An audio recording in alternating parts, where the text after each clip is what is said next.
c'est moi, je suis encore en train de faire de la préparation pour ma partie de Donjon Dragon. Aujourd'hui, on va se donner des trucs pour pas que ça prenne trop longtemps. Juste terminer de dessiner mon petit dragon ici, là. La préparation. C'est une des meilleures parties d'être maître de jeu et en même temps, parfois, c'est aussi la pire. C'est stressant, puis des fois, c'est long.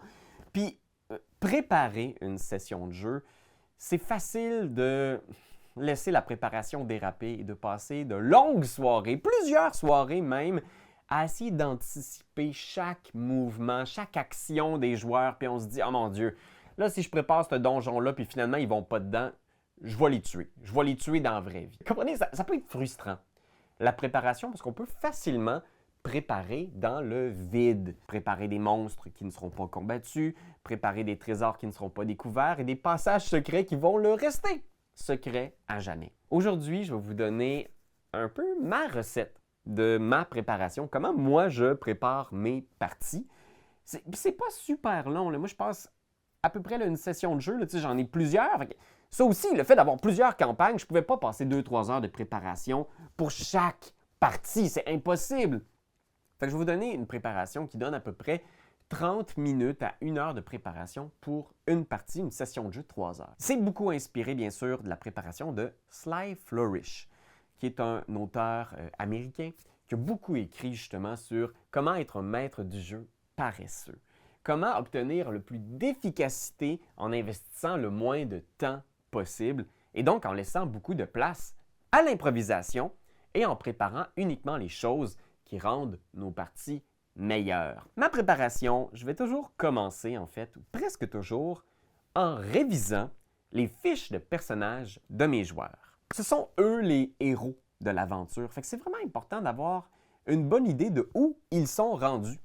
Puis ça va changer ma préparation. Hein. Par exemple, si on est en train de faire une exploration de donjon, puis là, je vais voir rapidement leurs fiches de personnages. Donc, moi, je joue sur Roll20. Les fiches sont dans Roll20. C'est plutôt simple d'aller voir. Mais il m'arrive souvent de faire comme « Ah, OK, je vais leur mettre un bon monstre au début de la session. » Puis je vais voir le personnage de Benjamin. Puis je suis comme « Il reste 2 points de vie. Il y a juste 4 de constitution. Ah, c'est vrai, il est empoisonné. Oh mon Dieu, une chance que j'ai checké ça parce que je l'aurais tué, c'est un maudit-là. » Aussi, les personnages montent de niveau. Des fois, ils vont trouver des nouveaux sorts, des nouveaux dons, des nouvelles habiletés. Fait que c'est intéressant de faire comme « Ah oui, Dan est rendu niveau 5. Maintenant, il a pris boule de feu. » Ça va modifier peut-être le type de monstre que je vais leur balancer. S'il est capable de toutes les tuer en une seule unique boule de feu, peut-être que j'enverrai pas une tribu de gobelins dès le début de la session. C'est le fun aussi de se rappeler, par exemple, je demande à mes joueurs de faire un petit paragraphe qui résume un peu le passé de leur personnage. Vraiment tout court, avec les choses qui sont importantes pour eux. Fait que si un personnage a mis dans sa fiche de personnage quelques petites informations sur les noms des membres de sa famille, sa ville locale, moi, ça va peut-être m'inspirer aussi pour ma préparation en faisant « Ah, c'est vrai! Marcille, il y avait une sœur qui vivait à Starfall. Comment ça s'appelle déjà? » Ben si dans la fiche de personnage, il y a un nom, je peux faire « Ah oui, Anne! Anne prononcée Anne comme le mont Sainte-Anne. » Moi, ça peut m'inspirer dans ma session de soudainement prendre cet élément-là de la fiche de personnage pour l'inclure dans l'aventure. Fait que je vais toujours me faire un petit rappel de qui sont les héros de mon histoire. Je repasse dans leur fiche de personnage avant de me lancer. Ce qui est important par la suite pour moi, c'est de trouver un point de départ fort pour la session. Par exemple, si les joueurs venaient de terminer l'exploration d'un donjon, je vais peut-être me demander, c'est-tu le bon moment de mettre un petit prologue, peut-être, une petite scène cutscene, comme on dit dans le langage des jeux vidéo, où je vais présenter un peu ce qui se passe en ville. Est-ce que je veux justement arriver avec un espèce de plan des airs? Je vais essayer d'imaginer quelle est la première image que je veux mettre dans l'esprit de mes joueurs.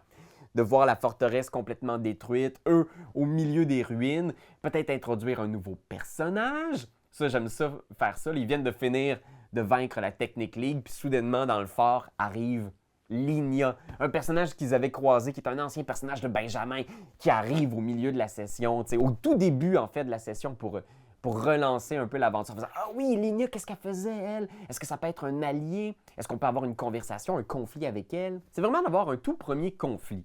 Ça n'a pas besoin d'arriver dans les 5 premières minutes de la session, mais j'ai besoin de lancer mes joueurs dans quelque chose. Fait que je vais essayer de trouver un moment fort pour lancer les hostilités. Que ce soit l'arrivée d'un nouveau personnage, un changement de géographie, un monstre intriguant ou un personnage non-joueur mystérieux.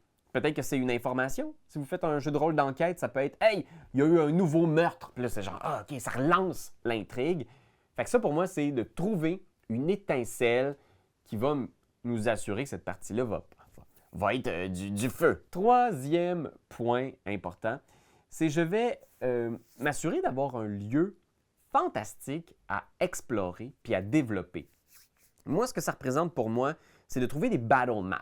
Donc, des cartes de combat que je vais pouvoir mettre soit sur Roll20 ou que je vais pouvoir dessiner. Mais si ce n'est pas un donjon à explorer, je vais essayer de m'assurer au moins d'avoir un lieu intriguant. Donc, si les joueurs ont entendu parler d'un magicien qui vit près du village, bien, je vais brainstormer quelques idées sur où est-ce qu'il vit.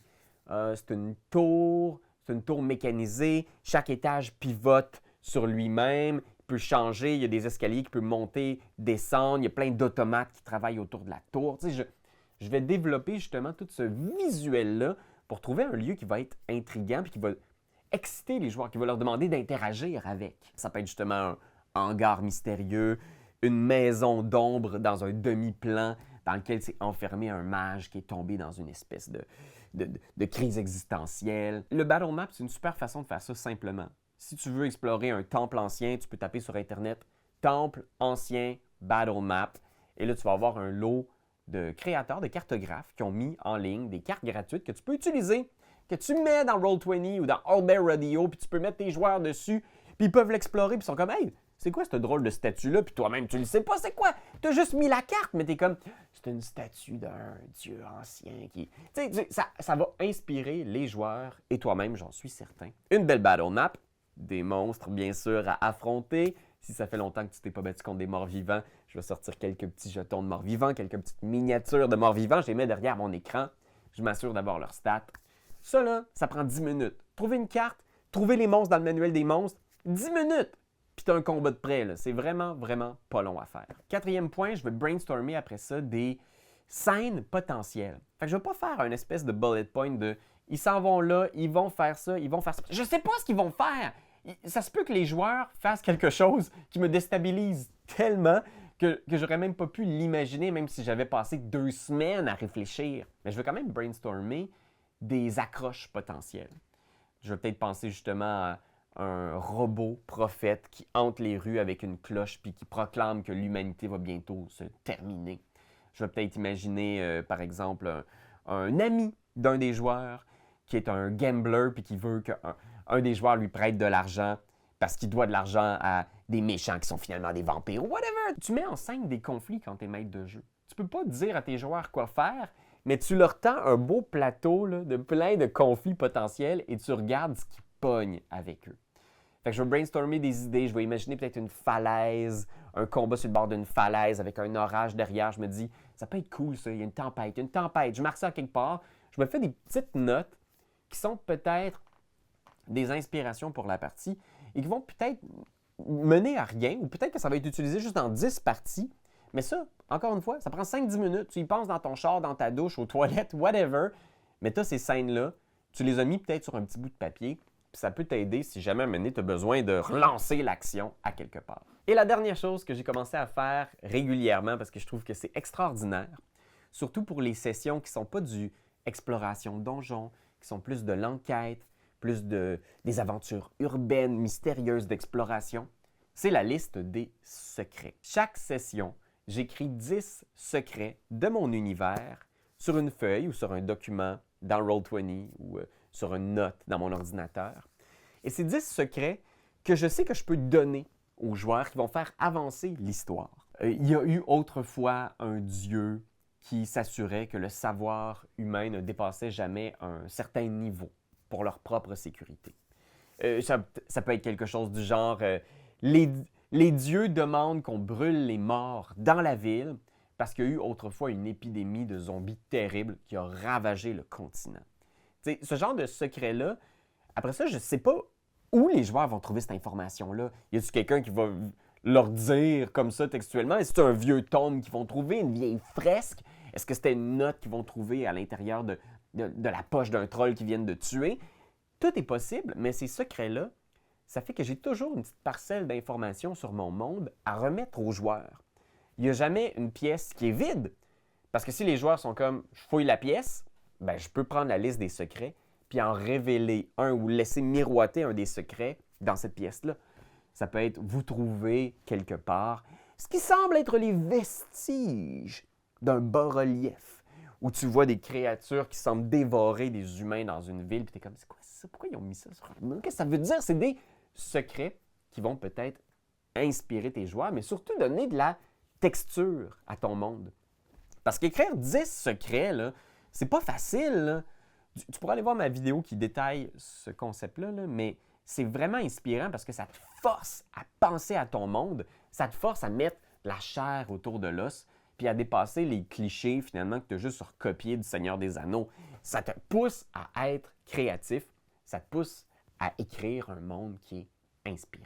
Fait que ça résume en gros ma préparation. Mais si vous avez des questions peut-être sur « Hey, ça, comment tu as fait ça? Puis ça ici, c'était-tu écrit? Comment tu l'as composé? » Vous pouvez le laisser en commentaire, mais sachez que la plupart des inspirations que j'ai par la suite, qui ne sont pas dans cette préparation-là, c'est de l'impro. Fait que ça demande d'être prêt à prendre des risques, puis à se lancer dans le vide, puis à découvrir en même temps que les joueurs quelle histoire on va écrire. Parce que c'est vrai que même si Donjons Dragons, c'est beaucoup des histoires, comme maître de jeu, la préparation, c'est pas d'écrire l'histoire. C'est de penser à des conflits qui vont faire naître une histoire à la table. On va la découvrir ensemble. Fait que oui, laissez vos questions en commentaire. Là. On va essayer d'y répondre. On va faire ça. J'aime ça répondre à des questions.